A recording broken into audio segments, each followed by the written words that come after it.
नमस्कार, मी शीला पाटील। आज आपण पाहणार आहे साबुदाण्याची खिचडी। साबुदाणा 5 ते 6 तास भिजवत ठेवायचा। भिजलेला साबुदाणा पूर्ण मोकळा करून घ्यायचा। मोकळा झालेल्या साबुदाण्यामध्ये शेंगदाण्याचं कूट, चवीनुसार मीठ आणि साखर घालायचं। सर्व मिश्रण छान एकत्र करायचं। आता गॅसवरती एक कढई तापवायला ठेवायची। त्या कढईमध्ये तेल तापवायला ठेवायचं। तापलेल्या तेलामध्ये जिरे, कढीपत्ता, मिरच्या आणि कापून घेतलेला बटाटा छान परतून घ्यायचं। बटाटा मऊ होईपर्यंत परतून घ्यायचं। बटाटा शिजलाय की नाही पाहायचं। त्यासाठी उलातनं थोडंसं दाबून बघायचं। हे बघा, कट झालाय।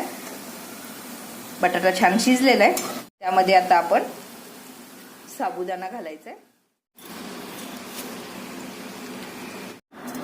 मध्यम गॅसवरती सलग घालून परतून घ्यायचं।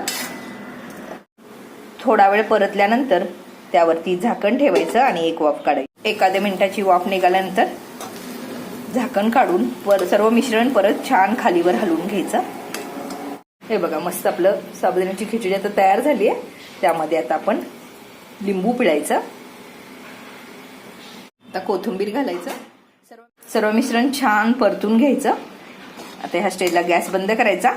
मस्त असं आपलं साबुदाण्याची खिचडी तयार झालेली आहे।